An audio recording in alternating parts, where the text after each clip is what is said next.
에베소서 네 번째 말씀으로 함께 말씀의 은혜를 나누고자 합니다. 오늘 이 말씀은 바울의 기도라는 제목입니다. 에베소에 나타나는 바울의 기도인데, 에베소 교인들은 굉장히 훌륭한 성도들이었습니다. 사도 바울이 그 3차 전도 여행을 시작하면서 거의 3년에 가까운 시간 동안 훈련을 시키고 양육을 했기 때문에, 물론 그 당시 초대교회들이 다 그러했겠지만 이 에베소 교회는 더 믿음에 서서, 또 진리에 서서 하나님 말씀을 잘 따르는 그런 교회였습니다.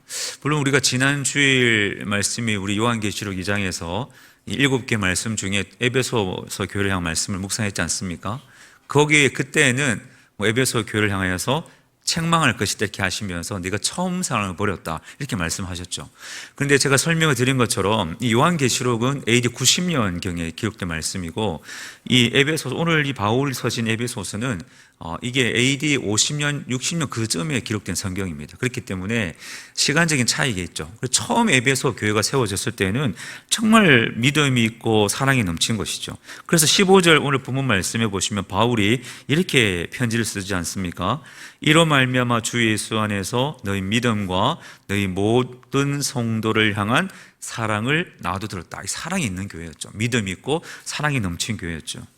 자, 이 바울이 지금 이 에베소서는 우리가 보통 바울 서신을 구분할 때에 옥중 서신이라고 그러죠. 바울이 이제 체포되어서 로마 감옥에 갇혀 있을 때에 기록한 서신이라고 그래서 옥중 서신이라고 그럽니다. 이 감옥에 갇혀 있는 바울의 입장에서 이제 본인이 개척한 교회, 또 사역했던 교회들의 소식을 쭉 들을 때에 그들의 믿음이 있고 사랑이 넘치는 교회로서 성장하고 있다. 그만큼 더 기쁜 소식이 어디에 있겠습니까? 그래서 지금 바울이 15절에 이렇게 하는 것이죠. 그러면서 16절 말씀에 내가 기도할 때마다 기억한다. 그리고 너희로 말미암아 감사한다. 이렇게 말씀하고 있습니다. 너무 바울이 고마웠던 거죠. 감사하고 너무 건강한 교회로 서고 있는 것을 보면서 감사하고 또 기도한다 이렇게 말씀하고 있습니다.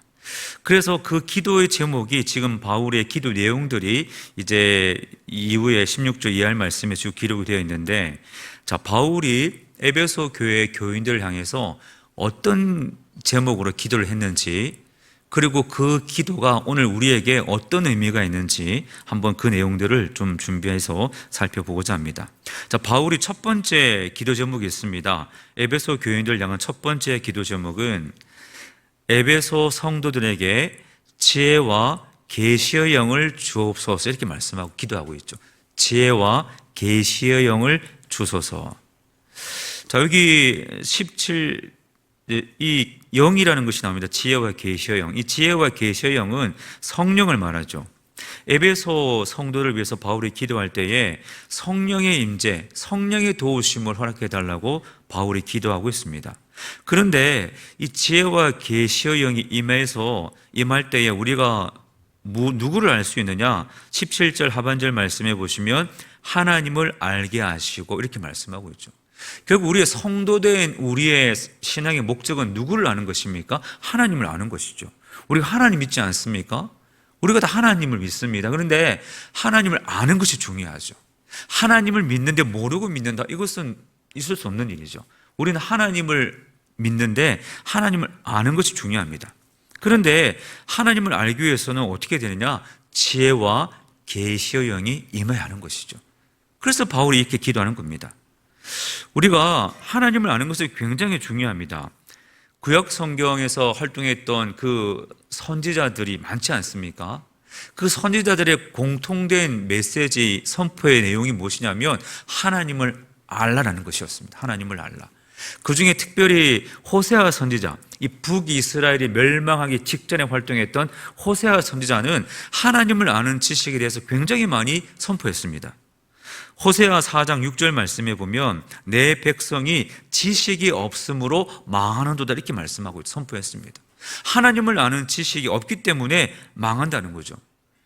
이 4장 6절 말씀을 번역하면 내 백성이 나를 알지 못해서 망하는도다, 그런 하나님의 탄식입니다.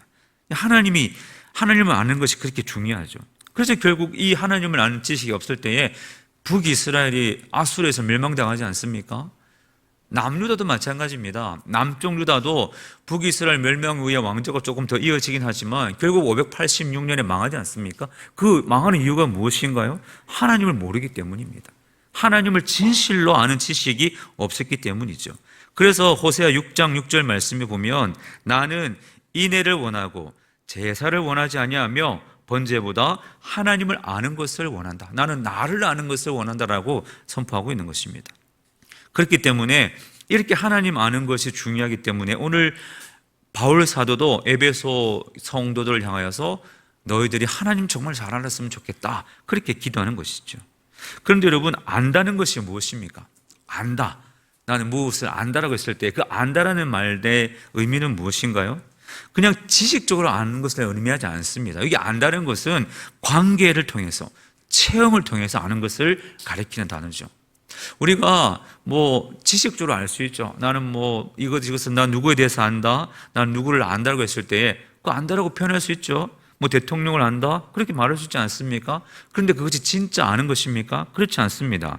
성경에서 안다라는 단어를 쓸 때에는 관계를 통해서, 경험을 통해서 아는 것을 안다라고 말하는 것이죠. 그래서 진짜 알려면 관계를 맺어야 되고 같이 시간을 보내야 되고 같이 경험을 하는 시간이 필요합니다.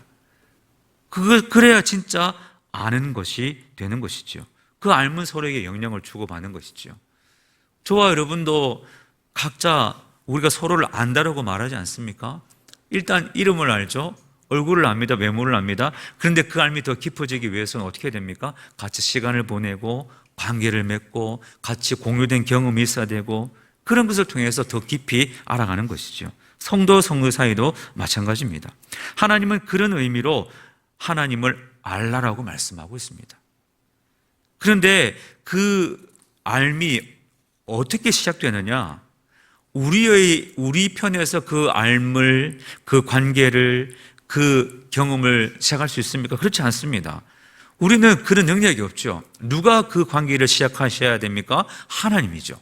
하나님께서 우리를 부르시는 그 부르심에서 이 알아가는 관계가 시작되는 것입니다. 그리고 그 부르심 이후에 깨닫게 하시는 성령이 임해야 하나님을 아는 것이죠. 그래서 오늘 바울이 다시 한번 본문을 보시면 지혜와 계시의 영을 허락해 달라고 기도하는 것이죠. 이것이 우리에게 필요합니다. 반드시 이 성령의 임재가 있어야 하나님을 알 수가 있죠. 마태복음 16장 말씀해 보시면 베드로가 예수님 앞에 신앙 고백을 하죠. 16장 16절 말씀에 주는 그리스도시요 살아계신 하나님의 아들이다라고 신앙 고백을 합니다. 그런데 예수님께서 그 베드로의 고백에 이렇게 말씀하십니다. 네가 이렇게 고백을 한 것은 네가 한 것이 아니다. 하나님이 너에게 알게 해주신 것이다. 그렇게 예수님께서 설명을 해주십니다. 우리가 하나님을 고백하고 하나님을 아는 것 우리의 지식으로 된 것이 아니죠. 하나님께서 예수 나의 주인님이시다, 예수님이 나를 위해 십자가를 지셨다, 그 십자가로 나를 구원해 주셨다, 우리가 알지 않습니까? 이건 우리에게서 나온 알미 아닙니다. 하나님께서 알려주신 것이죠.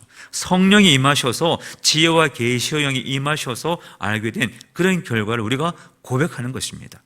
하나님을 알게 되면 하나님을 아는 사람은 하나님의 뜻을 깨닫게 됩니다. 우리가 하나님을 안다 했을 때에 그 알미 우리에게 어떻게 드러나느냐? 하나님의 뜻을 아는 것으로 우리에게 드러나는 것이죠.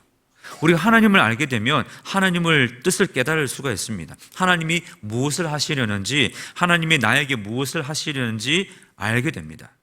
이것을 성경에는 여러 사람들을 통해서 말씀해 주시는데 대표적으로 창세기에 나오는 아브라함을 보십시오. 이 아브라함이 하나님과 얼마나 친밀한 교제를 나누시는지 우리가 창세기 말씀의 18장을 통해서 알 수가 있습니다.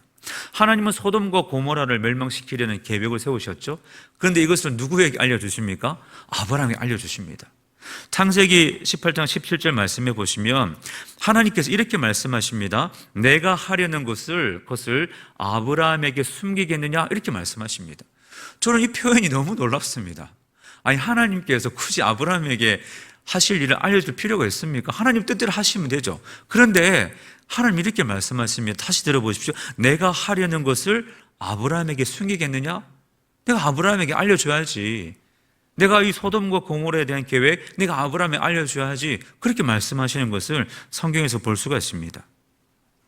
그런데 아브라함이 그 다음 그 내용 성경을 좀 표현해 보시면 하나님께서 알려주셨죠. 그런데 아브라함이 뭐라고 얘기합니까? 하나님, 저 소돔과 고모라에 의인이 분명히 있을 텐데 그 의인들 함께 멸하시면 하나님 그거 바람직하지 않지 않습니까? 하나님, 50명, 의인 50명 있으면 하나님 그 심판 멈추셔야 됩니다. 그렇게 아브라함이 말하죠. 하나님께서 뭐라고 얘기하십니까? 오케이, 50명 좋다. 근데 아브라함이 또 얘기하면 하나님 잠깐만요, 50명 좀 많은 것 같습니다. 45명 어떻습니까? 오케이. 하나님 잠깐만요, 40명 어떻습니까? 오케이. 30명, 20명 몇 명까지 내려가죠? 10명. 좋습니다. 하나님 마지막으로, 화내지 마세요. 제가 마지막으로 말씀드릴게요. 10명 어떻습니까? 오케이, 10명 좋다. 여러분, 이게 가능한 일인가요? 하나님과 하나님 백성 사이에 이렇게 친밀한 대화, 서로의 뜻을 나누고 서로의 계획을 알려주는 것, 이게 가능한 일입니까? 가능한 일이죠. 하나님을 아는 자에게 가능한 일입니다. 우리가 하나님을 안다는 것은 하나님의 뜻을 아는 것이죠. 하나님이 무엇을 하시려는지, 어떤 목적을 두고 계시는지를 아는 것, 그것이 하나님을 아는 사람의 특징이요 복이라고 말씀하고 있습니다. 그렇기 위해서는 무엇이 필요하냐? 지혜와 계시의 영이 임해야 한다라고 말씀하죠. 오늘 저와 여러분들도 하나님 앞에 기도해야 할 것은 바로 첫 번째 기도 제목인 것이죠. 우리에도 기도할 때 하나님, 지혜와 계시의 영을 허락해 주옵소서, 지혜와 계시의 영을 나에게 임하여 주옵소서, 이렇게 기도할 것입니다. 우리 자녀들을 위해서도, 우리 가정, 우리 목자 구역 식구들 위해서도 기도할 때에 하나님, 지혜와 계시의 영을 허락해 주옵소서, 이렇게 우리가 중보기도 해야 할 것입니다. 그렇게 기도할 때에 우리는 하나님을 깊이 알아가는 역사가 우리 가운데 임할 줄로 믿습니다. 두 번째 바울의 기도 제목이 나옵니다. 두 번째 기도 제목은 에베소 성도들의 마음의 눈을 밝혀주소서라고 기도합니다. 마음의 눈을 밝혀주소서. 18절 말씀에 보면 너희 마음의 눈을 밝히사라고 말씀하고 있습니다. 자, 육체의 눈이 있습니다. 마음의 눈이 있습니다. 육체의 눈이 보는 대로 마음의 눈도, 마음도 따라간다라는 뜻이죠. 우리가 무엇을 보느냐에 따라서, 어떻게 보느냐에 따라서 우리 마음의 눈도 그에 따라갈 수가 있습니다. 제가 예전에 국민일보 그 신문에서 겨자씨라는 그런 코너가 있습니다. 짧은 글로 이제 교훈을 주는 그런 겨자씨라는 그 국민일보 코너가 있는데, 그 겨자씨 내용 중에 마음의 눈이라는 글을 제가 한번 읽어본 적이 있습니다. 마음의 눈, 어떤 내용이냐면 이런 내용인데요. 자, 현관에 신발이 이렇게 막 너저분하게 펼쳐져 있습니다. 가지런히 있지 않고 뒤집은 신발도 있고, 한쪽은 저쪽 한쪽은 이쪽, 이렇게 신발이 막 현관에 이렇게 너저분하게 흩어져 있는 그런 상황이 있는 것이죠. 그런데 어떤 사람은 들어가면서 이렇게 생각을 합니다. 신발을 말이야 똑바로 벗어야지, 왜 이런 식으로 엉망진창으로 벗고 있는 거야, 이렇게 생각하는 사람이 있고, 어떤 사람은 그 흩어진 신발을 보고 이렇게 생각한다는 거죠. 아이고, 얼마나 빨리 들어가고 싶었으면 저렇게 벗어났을까, 얼마나 엄마가 보고 싶었으면 저렇게 빨리 들어갔을까, 저렇게 신발을 벗어났을까, 이렇게 생각하는 사람이 있다는 거죠. 그리고 그 생각에 따라서 집안에 들어가서 일어나는 상황도 달라진다는 겁니다. 신발을 말이야 어떻게 이렇게 벗어나서 하는 그 아빠는 들어가서 어떻게 반응할까요? 아이들 향해서 너희들 말이야 이놈의 자식들, 그러면서 아마 혼내지 않겠습니까? 신발을 똑바로 벗어나야지, 그러면서 엄마를 불러가지고 당신은 말이야 애들 신발 하나 벗는 것도 교육 안 시키고, 막 이렇게 하면 가정이 어떻게 되겠습니까? 이 어려워지는 거죠. 그런데 두 번째, 아이고 얼마나 빨리 들어가고 싶었으면 저렇게 했을까 하고 그런 생각을 하고 들어간 아빠는 어떻게 할까요? 아이고 너 엄마가 그렇게 보고 싶었냐? 뭐 배가 고파서? 그렇게 하면서 분위기가 달라진다는 거죠. 똑같은 상황을 보면서 어떻게 보느냐에 따라서 우리의 마음의 눈도 달라지고 우리의 삶의 결과도 달라진다는 겁니다. 해석은 마음대로지만 결과는 달라지는 거죠. 사도 바울이 지금 그 얘기를 하는 겁니다. 마음의 눈이 밝아야 된다고 말씀하고 있습니다. 마태복음 6장 23절 말씀에 보면 내 눈이 성하면 온몸이 밝을 것이요 눈이 나쁘면 온몸이 어두울 것이라 말씀하고 있죠. 우리의 육체의 눈이 무엇을 보느냐에 따라서 우리 마음도 달라지는 겁니다. 세상 것에 심취해서 세상 것을 바라보면 하늘의 것을 바라볼 수가 없습니다. 이처럼 우리의 눈과 마음은 서로 긴밀하게 연결되어 있죠. 어두운 시선으로 바라보면 한없이 어두워집니다. 모든 것이 불합리해 보이고 불평의 이유가 되는 것이죠. 타락한 이후로, 아담과 하와의 범죄 이후로 우리의 눈은 어두워져 있습니다. 그래서 우리 눈이 밝아져야 하나님의 것을, 하나님의 역사를 보게 되는 것이죠. 그런데 오늘 말씀을 쭉 묵상하다 보면 우리 마음의 눈이 밝아질 때에 우리에게 일어나는 놀라운 역사들이 있다라고 말씀하고 있습니다. 마음의 눈이 밝아짐으로 알게 되는 것들이 있다고 말씀하는데, 첫 번째 무엇을 알게 되느냐? 우리를 부르신 목적이 무엇인지 알 수 있게 된다 말씀하죠. 우리 마음의 눈이 밝아져야 하나님께서 왜 우리를 부르셨는지를 알 수 있다라고 말씀하고 있습니다. 18절 말씀해 보시면 너희 마음의 눈을 밝히사 그의 부르심의 소망이 무엇이며 이렇게 말씀하죠. 우리를 부르신 소망, 부르신 목적, 우리 마음의 눈이 밝아져야 알 수 있다라고 말씀하고 있습니다. 오래전에 출간된 책 중에 목적이 이끄는 삶이라는 책이 있습니다. 아마 읽어보신 분들 많을 텐데요. 이 책이 2002년도에 처음 나왔습니다. 2002년도에 처음 나왔는데 이 책이 굉장히 유행을 해서 이 137개 언어로 번역이 됐다고 합니다. 그리고 2020년 통계 기준으로 전 세계 5천만 부 이상이 팔린 책인데, 우리 한국교회를 한번 확 휩쓸지 않습니까? 막 오래전에 2000년대 초반에 교회들마다 목적이 이끄는 삶 이렇게 하면서 막 새벽기도도 했죠. 저도 뭐 몇 번 특별 프로그램을 한 적이 있는데, 이 책에 보면 우리의 목적을 다음과 같이 5가지로 설명을 하고 있습니다. 첫 번째, 우리는 하나님의 기쁨을 위해 계획되었다. 두 번째, 우리는 하나님의 가족으로 태어났다. 세 번째, 우리는 그리스도를 닮도록 창조되었다. 넷째, 우리는 하나님을 섬기기 위해 지금의 모습으로 지음받았다. 다섯째, 우리는 사명을 위해 지음받았다. 이런 목적들이 있다는 거죠. 그런데 우리가 이것을 어떻게 알 수 있습니까? 그냥 가만히 있는다고 해서 알 수 있나? 그렇지 않습니다. 마음의 눈이 밝아 하나님의 뜻을 알게 될 때에 이 목적을 깨닫게 되는 것이죠. 그래서 사도 바울이 기도하는 겁니다. 우리는 다 부르심의 목적이 있는데 마음의 눈이 밝아져야 그것을 알 수 있지 않느냐? 그래서 너희들의 마음의 눈이 밝아지기를 원하노라. 바울이 이렇게 기도하는 것이죠. 또 마음의 눈이 밝아지면 알게 되는 두 번째가 있는데, 기업의 영광의 풍성함을 알게 된다 이렇게 말씀합니다.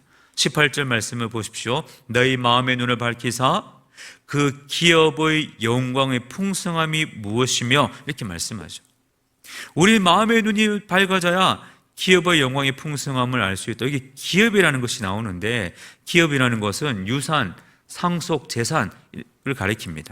하나님의 유산, 하나님의 기업을 우리가 물려받게 되는데, 그것을 우리가 어떻게 깨달을 수 있느냐? 마음의 눈이 밝아져야 그것을 발견할 수 있고 보게 된다는 겁니다. 예수님을 믿어서 얻는 영광과 복이 무엇입니까? 내가 하나님 나라를 물려받게 된다는 그 소망을 가지는 것이 예수님 믿는 사람들의 축복인 것이죠. 천지를 만드신 하나님의 그 영광을 내가 누릴 수도 있다는 것, 그것이 하나님 기쁜, 하나님을 믿는 사람의 복 아닙니까? 우리가 마지막 날에 심판대 앞에 설 때에 하나님을 믿는, 예수님을 믿는 그 이유 하나만으로 하나님 나라에 속한 자가 된다는 것, 그것이 바로 기업의 영광의 풍성함을 누리는 것이죠. 그런데 어떻게 그것을 알 수 있습니까? 마음의 눈이 밝을 때에 알 수 있다라고 바울은 말씀하고 있습니다. 그래서 우리가 바울이 그렇게 기도하는 것이죠. 세 번째, 마음의 눈이 밝아지면 우리가 무엇을 알게 되느냐? 19절 말씀해 보시면 하나님의 능력이 얼마나 큰지를 알 수 있다라고 말씀합니다. 19절 보십시오. 그의 힘의 위력으로 역사하심을 따라 믿는 우리에게 베푸신 능력의 지극히 크심이 어떠한 것을 너희로 알게 하시기를 구하노라 말씀합니다. 여기 힘이라는 단어가 있고요, 위력이라는 단어가 있습니다, 역사라는 단어가 있고 능력이라는 단어가 나옵니다. 힘, 위력, 역사, 능력. 한마디로 하나님의 능력이 얼마나 크신지를 네 개의 단어로 통해서 강조하는 것이 이 19절 말씀입니다. 그냥 힘으로 하면 되죠. 위력 한 단어만 써도 됩니다. 역사라는 한 단어만 써도 됩니다. 능력이라는 한 단어만 써도 됩니다. 그런데 이 네 개 단어를 그냥 다 쓰는 거예요. 강조하는 겁니다. 무엇을 강조합니까? 하나님이 얼마나 능력이 많으신 분인지를 강조하는 것이죠. 하나님은 능력이 많으십니다. 우리가 찬양하지 않습니까? 전능하신 나의 주 하나님은 능치 못할 일이 전혀 없네. 우리가 찬양하지 않습니까? 하나님은 능력이 많으신 분이십니다. 우리가 이 하나님의 능력, 하나님의 위대하심, 하나님의 전능하심을 어떻게 알 수 있나요? 마음의 눈이 열려야 볼 수 있는 겁니다. 마음의 눈이 열려야 하나님의 전능하심을 볼 수 있고, 그 전능하심을 알 때에 하나님 앞에 엎드려 기도할 수 있는 것이 우리 성도의 삶이라는 것을 말씀하고 있죠. 하나님의 그 능력의 역사가 어떻게 임하였는지 20절과 22절 말씀에 역사하는 하나님의 역사를 말씀하고 있습니다. 하나님은 그 전능하신 능력으로 죽은 자를 살리셨습니다. 예수님을 하늘에 올리사 오른편에 앉으셨습니다. 모든 이름 위에 뛰어난 이름을 주셨고, 예수님을 만물 위에 교회를 머리 삼으셨고, 우리를 그 교회의 일원으로 삼으셨다. 하나님께서 전능하신 능력으로 예수 그리스도의 사역을 통하여 이 땅에 교회를 세우셨다. 그 교회가 하나님 능력의 증거라고 본문을 말씀하고 있습니다. 오늘 이 말씀을 우리 교회에 적용하면 우리 대구 삼령교회가 하나님의 능력의 증거라는 것을 우리는 기억해야 할 것입니다. 하나님의 능력의 역사심 속에서 세워진 교회가 우리 교회인 것이죠. 하나님 전능하신 능력의 손길 속에서 세움받아서 하나님의 영광을 위해 달려가고 있는 교회가 우리 교회라는 것을 우리는 이 말씀 앞에서 기억해야 할 줄로 믿습니다. 우리를 위한 하나님의 역사, 그렇기 때문에 우리도 복음을 위해서 열심히 노력해야 되고, 하나님의 역사를 위해서 열심히 믿음의 길을 걸어가야 하는 것이죠. 우리 믿음의 선교도 마찬가지입니다. 우리 한국교회 복음화도 마찬가지죠. 하나님의 전능하신 능력이 어떻게 나타나는지를 우리 한국교회사를 보면서도 우리가 알 수가 있습니다. 우리 교회 믿음의 성도들 가정을 통해서도 알 수가 있죠.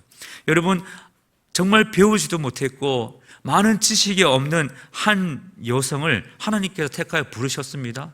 그런데 그 연약한 그분의 예수 그리스도의 영접함이 남편을 전도하는 것으로 이어지고, 또 자녀들을 믿음으로 양육하는 것으로 이어져서 한 사람이 예수님을 영접할 때에 그 한 사람을 통해서 그 가정 2대, 3대, 4대 이르기까지 수십 명의 믿음의 사람이 세워지는 것, 이것을 우리가 어떻게 설명할 수 있을까요? 하나님의 능력의 역사, 하나님 마음의 눈이 밝아져서 예수 그리스도를 보고 그 주님을 마음에 영접했을 때에 그 영접함 속에서 일어나는 하나님의 역사가 그 믿음의 가문을 일으킨다는 것, 바로 하나님의 능력으로 말미암은 역사라는 것을 우리가 고백할 수밖에 없는 것이죠. 바로 이것이 하나님의 은혜요, 하나님의 능력이고 하나님의 역사인 것입니다. 그리고 이것을 마음의 눈을 열을 때에 이 하나님의 역사를 보게 되고 그 하나님의 역사 앞에 간구하게 되는 것이죠. 그래서 우리는 결론적으로 기도해야 할 것입니다. 하나님, 나의 마음의 눈을 열어주옵소서 기도해야 할 것입니다. 오늘 말씀이 바울의 기도인데요, 바울은 두 가지 에베소서 성도를 향하여 두 가지의 내용으로 기도하였습니다. 지혜와 계시의 영을 허락해 주옵소서, 마음의 눈을 열어 주옵소서 라고 기도하였습니다. 오늘 이 기도 제목이 저와 여러분의 기도 제목이 될 수 있기를 바랍니다. 그리고 이 기도 제목으로 기도하셔서 에베소 교회처럼 우리 교회가 하나님 앞에 영광 돌리는 교회, 또 에베소 교회 성도들처럼 하나님 앞에 기쁨이 되는 성도들, 그런 성도들이 되어서 우리 교회와 우리 모든 성도님들이 하나님 앞에 영광 돌리고 날마다 믿음 안에서 승리하며 살아갈 수 있기를 예수님의 이름으로 간절히 축원드립니다.